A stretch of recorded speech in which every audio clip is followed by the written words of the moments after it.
How's it going, everybody? Welcome to the Deep Zone Pod, bringing you up-to-date sports talk news from around the NBA, NFL with hot topics, trade news, playoff and draft discussion, debates, you name it, we got you covered. Unfiltered with hot takes on your favorite teams and players, some you're going to like, and, well, others not so much. The Deep Zone Pod has you covered for all your hot sports news. Just remember, this shit's unfiltered. How's it going, everybody? Jake and Mark are back today, joined by our first guest to discuss some NFL hot topics. But before I introduce him, Mark, how are you doing today? Doing pretty good. How you doing? Oh, not too bad. Just another, just hard morning after the Clippers loss and Niners loss, and just Angels suck. All my teams just suck in sports, quite honestly. It's pretty shitty to be a Jake fan in sports, but it is what it is. But joining us today, we got Sean from the Fantasy Football Degenerates, a friend of ours for the past few years. We've all just kind of been discussing sports on and off. And as me and Mark started this podcast, we asked Sean if he'd join us today, and here you go. So we got some NFL experience with us. So how you doing today, Sean? Good. Thinking about heading to Cancun. I think there might be a deal on flights soon. Yeah, with COVID and everything going on, we might get some freaking cheap flights and go hang out with some boys down in Cancun, and there might be some interest down there.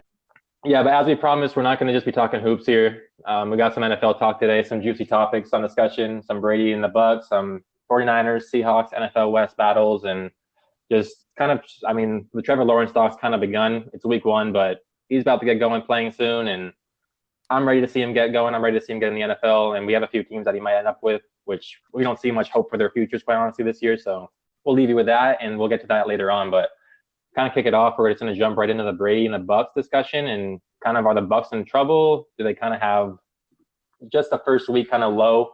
Are they going to be fine? Is Brady going to be able to rally the troops and get them going? I mean, personally, I think they'll be okay. There's still definitely some concerns there, but I think just the new QB there with Brady never switching teams and never having to really use a different playbook. I think he said even before the season, he's never had to really look at his playbook in the past, even I think 10 or 12 years. So having to do that has just been a new experience for him.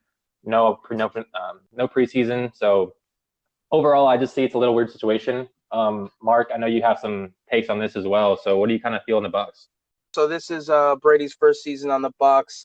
I don't really think the team's in trouble. I just don't really think they're going to be what everyone's expected. I don't think they're going to be a Super Bowl contender. I still think it's the Saints division to win. I think with COVID and everything, new team, new playbook, Bruce Arians from Bill Belichick, I just think it's going to be a little bit of a struggle for them. I still think they'll finish like 10-6, maybe 9-7, but ultimately I do think they're in a little bit of trouble. Not a lot of trouble because, when you have Brady, you're always going to be good. He's a good quarterback. But I just think with COVID and everything, I don't like, the fit with him, with Mike Evans too well. I just don't think it's a good fit. So, like I said, I think they're going to be in a little trouble. Not too much, but I don't think they're going to be a Super Bowl contender. Yeah, like you said, that fit with Mike Evans is just, it's not good. I mean, Brady, it can't really chuck the ball deep anymore, kind of like Mike Evans. He's really there for the jump balls. And I don't know, Godwin's really the fit there. And he just went down with concussion protocol just this week. So, I mean, we're just still waiting on that news to see if he's going to be active this week. If not, we get to see if him and Brady, or Mike Evans and Brady, can kind of connect to be that duo that they're going to need to be, because I'm not sure Gronk really has that ability to be what we think Gronk can be at this stage. I mean, he's still young. He's not old, but a year off of football, he's not really the same guy, I don't think, anymore. So, Sean, what are you seeing with the Bucs? Do you see kind of the same thing as us, or do you see something different? Yeah, I mostly agree. I think you gotta give them 6-7 weeks. I mean, they had no preseason. They didn't have much training camp. Brady's, first year in a new offense, first time, 20 years. You can't really take much of what you saw this past week and take it for what it's worth. He hasn't been there, and I'm not too worried about it. 6-7 weeks from now, if they still suck, they're losing ball games, then yeah, I'll be concerned. I do think the one thing you're concerned about is their offensive line. Most people said this going into the season, that's a big issue for them, especially that tackle position. Saints they only had 3 sacks, but they got to Brady 7 times, like 7 QB hits. That's a lot of hits for a guy at 43 years old to be taken. So I think that would be your biggest concern. And like you kind of mentioned, Drake, with Gronk, I don't think Gronk is this amazing tight end that he used to be. He's slim now. He doesn't look like the Gronk we knew who was dominating up in New England for 5-6 years. But like I said, give it 5-6 weeks. If they still are struggling, then you press the panic button. Yeah, I agree. I think you got to give him a few weeks, but there's definitely some concerns. I mean, even the running back situation, I'm not sure if Ronald Jones has enough to really be that guy. And I mean, they just picked up Fournette off the street pretty much and plugged him in. I think he's probably the guy long term, but then they got Shady McCoy, which he didn't really even get involved. He only got one catch, not even a single carry yesterday, or on Sunday. So I mean, they got some situations to kind of deal with. Like you said, O-line, Mike Evans, the running game, the defense still has some work to do. As Mark said, I don't see them being a Super Bowl contender this year. It's just tough, but we'll see in 6 or 7 weeks. We'll reevaluate them and go from there. But moving on to another team that had a bad week, first week, 49ers. Like I said, I'm a fan. Just not fun. Not a fun week for me overall. Not a fun year. Just Super Bowl loss, week 1 loss. Clippers suck. Angels suck. Like I said, just sucks. But 49ers, I mean, we lost game 1. I told Mark going in the game I was a little worried. I mean, the Cardinals had a bunch of off-season additions. They drafted Simmons in the draft on their defense. They got DeAndre Hopkins, all that talent on offense to go now with Kyler Murray.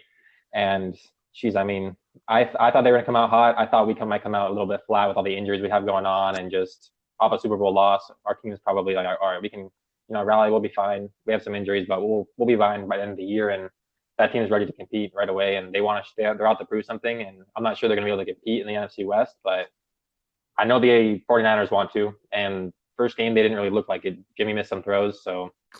Yeah, I mean they're banged up. They're missing their 2 starting receivers, a guy they drafted, Brandon Ayuk, and then Deebo Samuel. Obviously, won't be back for I think 3 weeks. Right, week 4 would be the earliest he could return because he's on IR.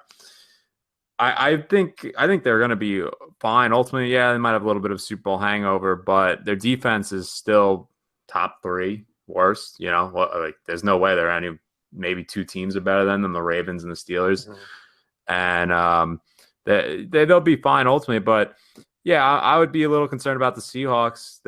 They've kind of caught up a little bit, especially with the Jamal Adams trade like that. That could be something the Niners have to watch out for. And look, they're 2 evenly matched teams. I think you're going to take Russell Wilson over Jimmy Garoppolo.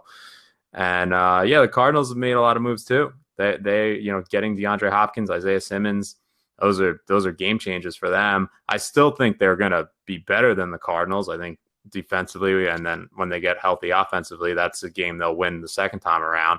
But, the league's starting to catch up to the Niners, especially in the NFC West. I've been worried about the NFC West ever since they drafted Kyler. I mean, you got Kyler, you got Russ, you got McVay, and we haven't even mentioned the Rams yet. And they have 2 of the best defensive players in football, from Aaron Donald and Jalen Ramsey. So, I mean, you can't even question them about being there at the end of the season. Obviously, they have their questions at QB too, but that's just the same thing the Niners have, a strong defense and the question at quarterback. So I thought the Niners had a pretty easy way this season, but I might have been wrong. I mean, like I said, the Seahawks are right on their tail, and they might have even closed the gap with the trade of Jamal Adams. It's been a lot. Do you see anything different, Mark? Or are you kind of just Niners will be fine? I mean, I think they'll be fine because of their schedule. They got their next 3 games are pretty much freebies the next couple of weeks, even with these guys out. Like Sean said, you got wide receivers missing all over the place. Deebo Samuel, Brandon Ayuk. I think they just announced today that Sherman's on IR and Akilo is on concussion protocol. So their defensive backs are also a little thin, already added to their wide receiving core. I seen that they just recently signed Mohamed Sanu. Maybe they plan on getting him involved. But I still think they're gonna be fine. They just got to worry about the Seahawks and the NFC West. I think the Cardinals aren't ready yet. They're a good upcoming team. The Rams, nah. Not on that offense. Even with Darnold and Ramsey and just that, they can't even rally the troops and just hold teams down enough where they can find a way to score enough. No. Their offense is still super sus because their running game, yeah, like Malcolm Brown, give him credit for last game. He 2 touchdowns, 79 yards, but it's still pretty suspect. And then Jared Goff, that's the X factor. You could argue he's the worst quarterback in that division. So I'll hold the Jimmy Garoppolo kind of train there. I've never been a fan of Goff. Going on with the Seahawks again, the Jamal Adams trade, I mean, it's only been 1 week, but everyone kind of was skeptical on the trade. They were saying they gave up too much. They gave up 2 first-round picks, I think, and it was just, you don't give that much for a safety. What do you guys think? I think Jamal Adams, I've always said I think he's worth it. I think that trade was worth it. I don't care what you had to give up as long as you didn't give up, like, Russell Wilson, DK Metcalf, players like that. I just think he's too good of a player. I personally think he's the best safety in the league, and I think with him being, 23 years old, I believe he is, I feel like it wasn't that bad of a trade to go get the best safety in the league. You've seen his huge impact on the defense in week 1. They kind of used him to cover Hayden Hurst, and Hayden Hurst wasn't involved in the offense. Obviously, he's new to the Falcons offense, but tight end game is a huge part of Matt Ryan other than Julio Jones. And just to see his impact, Jamal Adams, that is, week 1, I think it was totally worth it for the Seahawks to make that move. Yeah, I mean, listen, I was on the train where I thought that was way too much to give up for a box safety, but I mean, his impact was felt immediately. He led the team in tackles with 12. He had a sack, 2.5 tackles for a loss. I mean, the guy, he made a massive impact. I know they still allowed, 25 points, but when you're playing the Falcons, they got Julio, they got Calvin Ridley. They're gonna put up points regardless.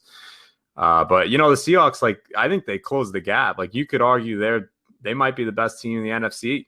And I think the biggest thing is they, at least in game 1, they went away from this, let's hand the ball off 30 times and only let Russ throw it 20.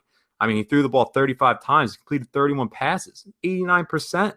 That's absurd. And if they start just letting Russ take over games, I mean, they're scary. I really think they could be the team to beat in the NFC now.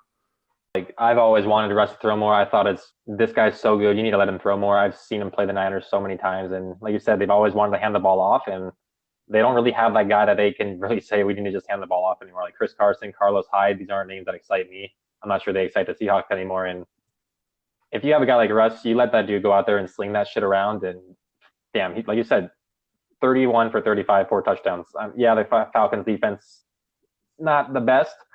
Not very good, but it's Swiss cheese, but that's all right. It's dog shit. It's dog shit. But I mean, regardless, if you're out there throwing 31 versus 35 against blind and the deaf, I don't care. That's good. That's good stats, and I'm going to take that for fantasy. I don't care. That's good. I'm fine with it. And the Russ is one of the best QBs in the league. So if they're going to let him go out there and sling it, they're going to be one of the threats in the league. Their offense will be just as strong as their defense, and they're going to be a problem. I'm starting to get worried about them, to be honest. I didn't think they were this good this early, but they showed really well. Imagine if they spent the money to bring back Clowney. I mean, his impact would still be felt. If they brought him back, that'd be scary. They could have done it too. They were able to afford Clowney and Jamal Adams. They could have done it. They had the money, but they ultimately didn't feel like he helped their team. So damn. Yeah, that's interesting. That's interesting to note for sure, because as you said, that would have been a big impact. I mean, you have a guy like Jamal Adams just locking up more, that just gives Clowney even more time to get back there. And it's tough to fucking block Clowney, to be honest. I mean, let's just be honest. He's one of the better pass rushers if he's healthy. If he's unhealthy, obviously that's a problem, but the guy's a freaking force to be reckoned with. And I don't know, maybe it bites the Seahawks in the ass, maybe it doesn't, but we'll find that out later in the season, because that pass rush is huge later in the year. As we go from some decent teams, we're going to kind of head into some shitty teams and see who might be into the Trevor Lawrence debate, even though it's already only week 1. But we're going to kind of see the teams that we might feel that are just going to be in position to kind of tank for Lawrence. I'm not sure if there's a hashtag tank for Trevor or anything out there yet, but there'll be one soon, if not now. He's going to go first overall. There's no debating it. If you don't know who the guy is, you just don't know sports. You should probably turn your TV on one of these days, because the dude's next. I mean, this dude's it. He's what you want at QB. No one's going before this guy in the draft. He's the one. And whoever gets the first picks, either going to have the franchise QB, or if one of these teams, like we said, they might have the QB they think is on their roster, and they're going to sell this guy for the damn house. You're going to get picks on picks with young talent, and you're going to be able to build your team. But I don't know if he's worth even trading. If you're even looking to trade this guy, I don't even know. He's that good. We're just going to jump right into some teams. I personally think the Jets are prime candidate number 1. They have a freaking tough schedule. I don't see them honestly winning more than 3-4 games at most. Quite honestly, they just have a tough schedule. I mean, maybe they squeeze out a few more, but their team's rough. They just put Lev on IR. Adam Gase is a dumbass. I don't know how to put it quite frankly, any other way. I just don't like the guy. He has all this talent. He ruins people. He's just terrible with the media. I just don't like the guy personally. Maybe you guys have different opinions on Gase, but I don't like the guy. I just think that Jets team is doomed. What do you guys think? Yeah, I agree. I mean, the Jets are the leader in the clubhouse for the losing for Lawrence sweepstake.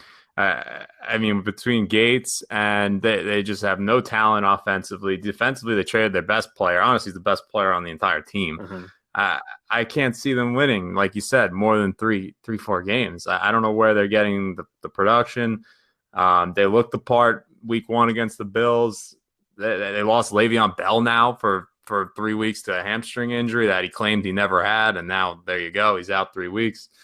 They're just terrible. Like I said, I think they're leading the clubhouse. Yeah, I mean, do you see it any other way, Mark? I mean, they have a tough schedule. Like I said, I'll just go over some games real quick. I mean, before you get your take, they play the Niners next week, then the Colts, then Denver, Arizona, the Chargers, Buffalo, the Chiefs, the Patriots.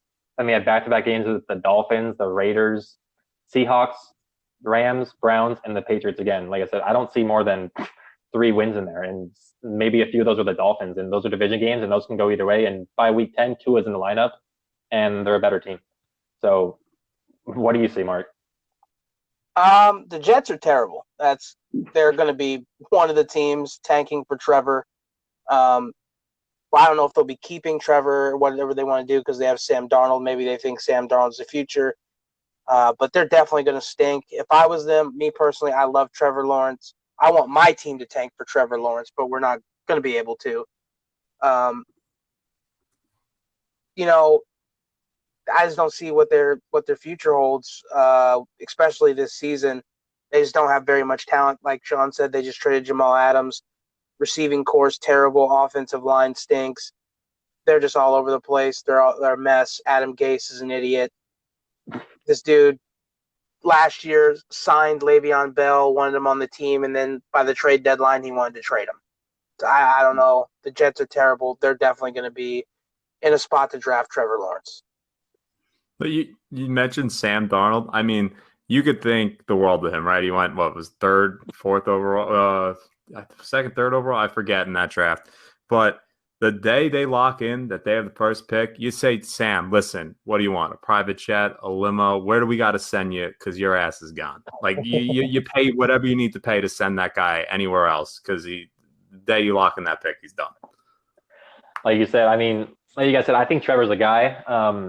It comes to Darnold, obviously you have to move him. You can't just plug this guy as a backup QB. He still has value. I mean, there's going to be a team out there that wants him. Obviously, I'm not going to go through which team might end up with him. That's a long ways away with a bunch of movement that would have to happen and all that. But, I mean, would they get enough value back for Darnold to, make that? Obviously, you're going to get Trevor Lawrence, but now you're going to have Trevor Lawrence on the same roster that Darnold had. And like you guys just said, and I just said, they have literally no talent on this shit. There's nothing that you can look forward to. I mean, maybe they have a few young players, but there's no receiving help really. I mean, they just drafted Denzel Mims and they've slapped his ass on IR too. So he's not even getting time. Chris Herndon's shown well at tight end, but I mean, he's a tight end, so you're not overly excited there. He's just going to give you some production, but they have nothing else past that. They don't even have a running back. Like they can have okay, we can bring in Trevor. At least we have a running back where we can hand the ball off. They want to get rid of Le'Veon Bell, and the coach doesn't even want him. I mean, are we really looking forward to a future of Trevor Lawrence playing under Adam Gase? Well, you figure he's gone, right? He's got to be fired. I mean, they go 2-14 this year. You're not going to bring back the guy with the crazy eyes. It just doesn't make any sense. And look, they can add talent. Like in the NFL, contracts aren't guaranteed. You cut, whoever you need to open up space. I'm sure there's someone in this upcoming class they could overpay. Look at what the Niners did. What was it, 4 years ago, and they overpaid. Oh my God, who's that wide receiver? Pierre Garcon. Oh yeah. Oh man. Even if you just need mediocre talent, you overpay to give your quarterback something, and they can do that. And I think if they get Lawrence, they're going to find ways to just get anything around him that's worth something. Yeah, and you would think. I mean, shit, dude. They're the Jets, but they're still in New York, so there's still some appeal there. But I mean, let's be honest, they are still the Jets, and there's still that vibe around them that this team's just going to find a way to fuck it up. And I think the way out of that is Trevor Lawrence. That might be the only way out of this shit, quite frankly. Like, that might be their savior and grace. And just, Darnold, sorry, kick the curb, and we'll trade you somewhere else. And yeah, I think that's the play for the Jets. If they get the pick, they can't pass this up. He's too good to pass up, and they're not going anywhere with Darnold, like you guys said. There's nothing here. And the next team we got is the Panthers, who I'm not sure how their teams are going to turn out this year. They're an interesting team. They got Teddy. They got the guy they signed from the I think XFL, have played under the new coach Rule at Baylor. I think his name's PJ Walker. So I'm not sure if he's going to be even in the cards, or if they just kind of signed him as a backup role. None of those guys are stopping a Trevor Lawrence train if that's the case, if they're that bad. Do you guys see the Panthers being that bad? We looked over some teams, and they were one of the teams we saw, but I'm not sure if, when I kind of first thought of teams that are in the Lawrence debate, I didn't really think Panthers, but are they actually this bad? Oh, yeah, I think the Panthers stink. They have some good receivers. I like the talent they have on offense as far as playmakers. I like Robbie Anderson. I like Curtis Samuel. I don't think they've used him correctly yet, but I think he has a role in the NFL. They just got to use him more. And with a college coach coming in, and Curtis Samuel was a good college player at Ohio State, I think they'll figure out how to get him involved. DJ Moore is a good receiver. I didn't like his week 1 play, but I still think he's a good receiver. And you have to love Christian McCaffrey. He's probably the most versatile offensive player in the league. So they got, the weapons. They just don't have the quarterback. Teddy's not a franchise quarterback. And then they're rebuilding that defense. Obviously, they just lost Luke Kuechly. Their defensive backs aren't great. They just drafted defense. They spent all their draft picks this year on defensive line, so that defensive line better work out. It didn't do shit week 1, obviously, because the Raiders had a field day.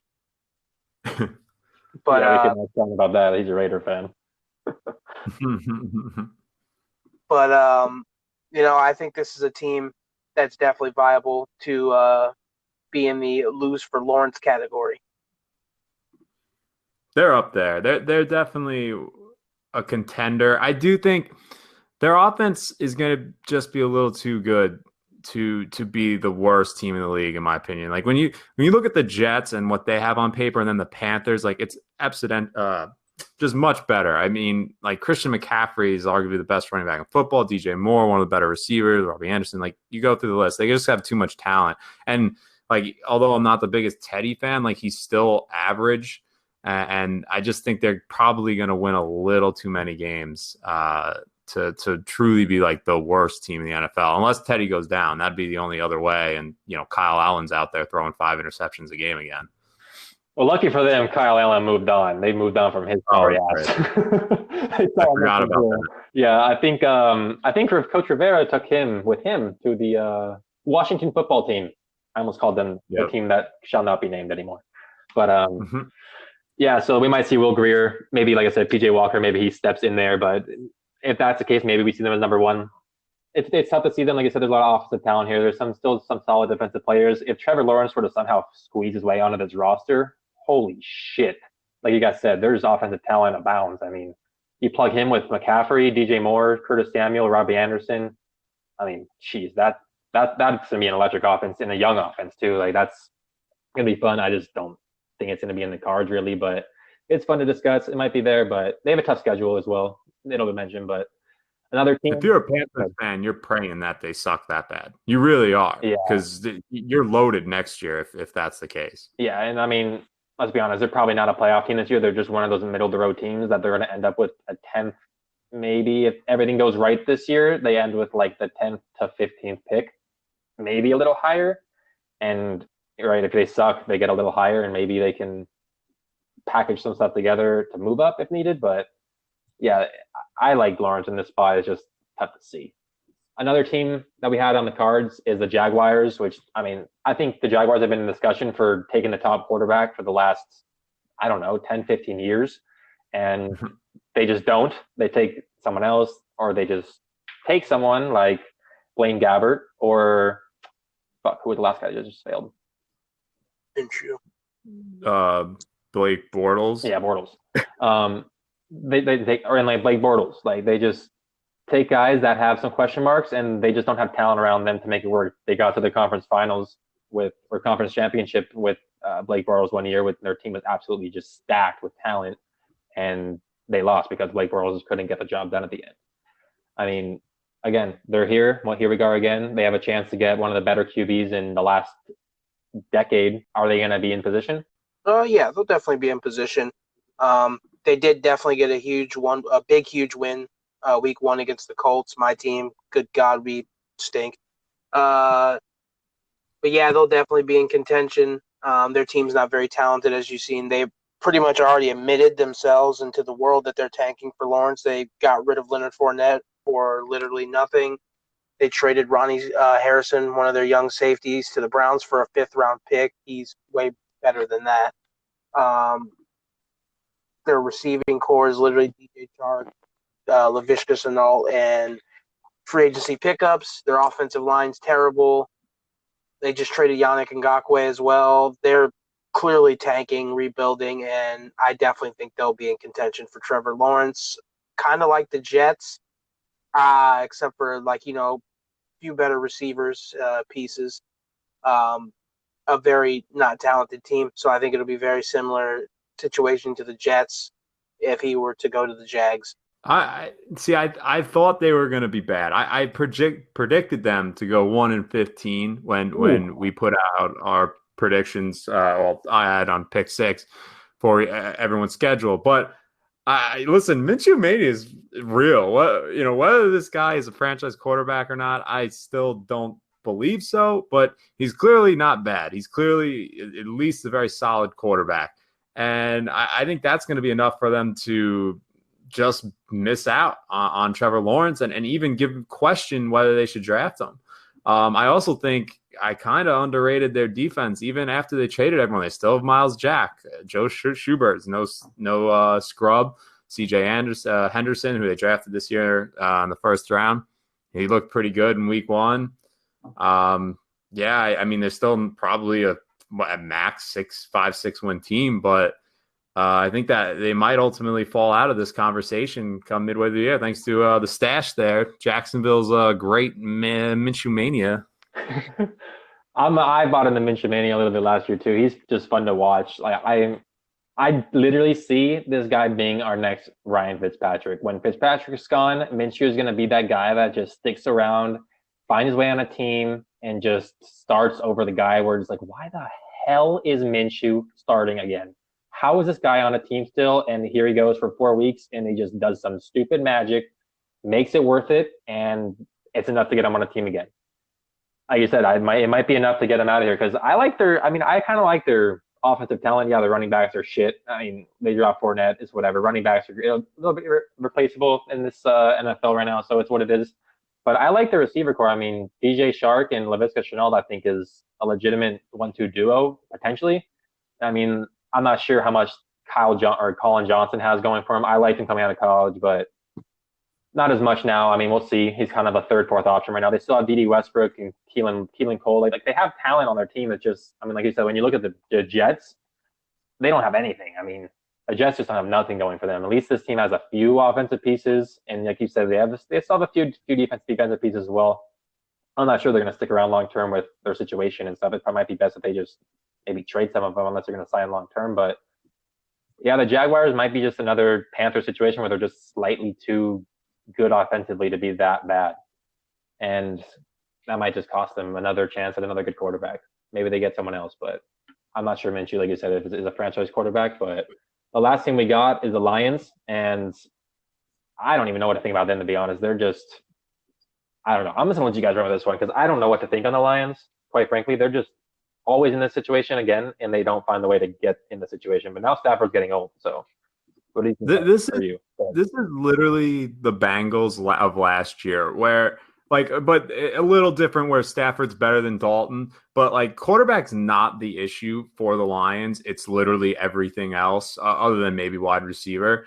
But it's like the perfect scapegoat, right? It's like, oh well, you know what? It's got to be the quarterback because we haven't won in 10 years. So like, let's move on and draft Justin Lawrence. But I could, like, if they keep their coach Patricia, I mean, they easily could be a team that's in the competition for that. And who knows if Stafford even got hurt again like he did last year, they'll easily be one of the worst teams in the league. But it's kind of sad because Stafford is a franchise quarterback. He's just never had a fair shake at it. But I could see them thinking that that's the only option if they finish 3-13 or something again. Yeah, I definitely think the Lions will be in play for Lawrence. Like Sean said, Matt Stafford's always going to be the scapegoat. I don't think he's the problem in Detroit, but I definitely think they might need a fresh start. I will say Matt Stafford I feel, definitely improved as a quarterback since Calvin Johnson retired. I feel like he's not out there just staring down Calvin Johnson. I do think Trevor Lawrence would fit well on this team. He comes in with a good receiving core with Marvin Jones and Kenny Golladay. They just drafted DeAndre Swift. I feel bad for that guy. He dropped the game-winning touchdown for them in week 1. Got to feel bad as a rookie when you kind of cost your team the game with one play. But they just drafted Okudah defensively, so I don't know if they'll be going defensive-minded again in the next draft. So if the Lions stink again, which I easily think they could because it's the Lions, they're in a division with the Vikings, the Packers. The Bears are always going to give them trouble with tough defense, even though Trubisky, he might be the worst quarterback in the league. I don't care what anybody says. The Lions are definitely going to be in contention for the number 1 pick. I think they will be worse than for sure the Panthers. I don't know about the Jags, still out on the Jags. I think the Jets are going to be the worst team in the league. But I think the Lions will have a chance. The Lions will have a chance to be the worst team, and if they do get the number 1 pick, I definitely think Trevor Lawrence will be an option. I would bet everything I own that the Jets have the first pick this year. Like, that's how confident I am. They are just so goddamn awful that I can't fathom how they don't, especially because of their head coach, too. Yeah. I think you guys hit it on the head. It's tough to see the Jets not having the first pick unless some Hindu shit starts happening and they're freaking just lighting the world on fire. I don't see it. We went over their schedule. They don't have many wins in there. Maybe they squeeze out 4 at the most. I mean, there's just nothing really going for them. And when you have nothing going for you and your coach is just what it is, your players are going to end up giving up for you, especially in a year like this when there's no fans really going on and you're just kind of missing your family at times and whatever. You're dealing with all this COVID shit. Players are going to give up. This team's not going to play hard for 16 games. They're going to end up folding probably by week 10 when they're 1-7 or 1-9. And we're going to be looking at this team as a potential 1-win team, 2-win team at the best, maybe 3. So I'm talking all this shit on them and then watch them go upset your 49ers this weekend, Jake. If they upset the 49ers, I will just not be having a podcast because I think I don't know what I would do, to be honest. That would just end very poorly for everyone to be listening to this podcast. Put it that way. That's just wrong to say, man. Jeez. Wrap it up today. As always, we appreciate you sticking with us and listening. Please subscribe to the YouTube and the podcast. They're slowly getting available as we get going. They're just slowly leaking out. So be sure to subscribe and listen and give us some 5-star review. Greatly appreciate it. Follow us on Twitter, Deep Zone Pod, for all just video postings and discussions and just more shit talk on the Jets and other teams. Appreciate you guys joining us. Mark, Sean, you guys got anything else to plug? Yeah, I mean, if you want to check me out, follow me at Pick6 on Instagram and on Twitter. And you'll get all your football news, quotes, stats, whatever you need there. But smash that like and subscribe button for these guys. Yep, and do the same for them. I use their shit every week. It's good stuff. I win my leagues because of them. I don't even study, and I win. So it's worth it. So get over there and check it out. And until next time, we're out of here.